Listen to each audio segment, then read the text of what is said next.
Hey everybody, it's Jay Privman along with Marty McGee. As you know, we put together the Derby Watch Top 20 every week. Marty, our list hasn't changed from last week in terms of who's on it, but there was a pretty significant move in terms of your odds. Let's start with talking about the horse who made the biggest move based on his win in the Los Alamitos Derby. That's Uncle Chuck. Well, he sure looked good winning there, Jay. And so, I moved him from, I think, 20 to 1 to 12 to 1, makes him fifth choice on our odds list. We've got Tis the Law, the Belmont Stakes winner at 8 to 5, followed by your big horse out there, Honor AP at 4 to 1. Everybody else 10 to 1 or higher, starting with Authentic and the Belmont runner-up, Dr. Post, and then on to Uncle Chuck. But he sure did look good winning that. You know, they always look good when they win off by themselves, but it's going to be interesting to see what he runs in and how he fares when he steps up against the big boys or some of the bigger boys in his next start for Bob Baffert. I thought he was really impressive, Marty, considering that this was only his second start. He won first time out going a mile, which isn't easy to do. And off one race, he goes into a 1 1/8 stake. Now, granted, it wasn't the strongest field we've ever seen in the Los Alamitos Derby, and he's going to be running against much better horses in his next race, which will serve as potentially a final prep to his desired spot, being the Kentucky Derby. But I think to win at a mile first time out and a 1 1/8 in your second start in a stakes race is a pretty auspicious start to your career. 94 Beyer in this most recent race, 95 in his first race. So there's a lot there to work with. He's obviously a pretty talented horse.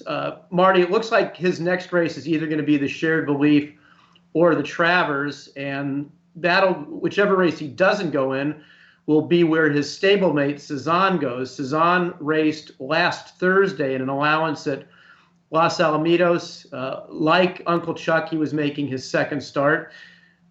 I just thought it was kind of a workmanlike win. I was much more impressed with what Uncle Chuck did. What did you think of Cezanne's victory? Well, his Beyer wasn't as high, and but he has come more highly touted as the $3-point-something million purchase for Bob Baffert. And it's just pretty remarkable, Jay, over the last couple of months where Bob had Charlatan and Nadal at the forefront, and now he's got just two fill-ins that look like they're pretty much right in position to become among the Derby favorites if they run well in their next start. So his bench is deep indeed. Another interesting horse that we've had on our list the last few weeks is Creed, who on the same day that Cezanne won an allowance race at Los Alamitos, Creed won an allowance race at Belmont Park. Now, Marty, he's being brought along, as Shug McGahee is wont to do, in a fairly conservative manner. It'll be interesting to see what they do next. He can either go in maybe a second level allowance, but if they have designs on the Derby, the most obvious spot for him is going to be something like the Travers. What did you think of Creed's win? Well, he was very workmanlike. I thought he got the job done, and as you mentioned, Jay, he's been brought along very methodically by Shug. If he does not run in the Travers, I don't know where else he would run if they in fact want to make the Kentucky Derby. So I'm sure that our man Dave Grenning will be monitoring Shug's thoughts as that race draws closer. It'll be interesting. That's really the key with what's going to go on with Creed. If they really do want to try and make the Derby, he's got to go in something like the Travers. If they just end up deciding they want to bring him along at a little more patient manner, then he won't go in the Travers, and if that happens, he won't be on the Derby Watch list any longer. Marty, another horse who might be very tenuous on our Derby Watch list to round out our recap is Cafe Farrow.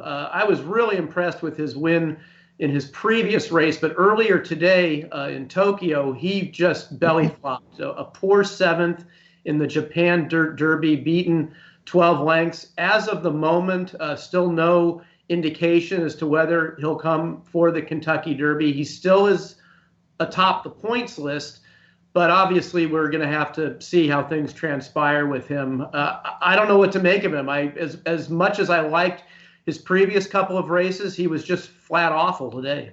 Yeah, he stalked the pace from third and just didn't have it when they turned for home. It was a clockwise race, not counterclockwise like we run here.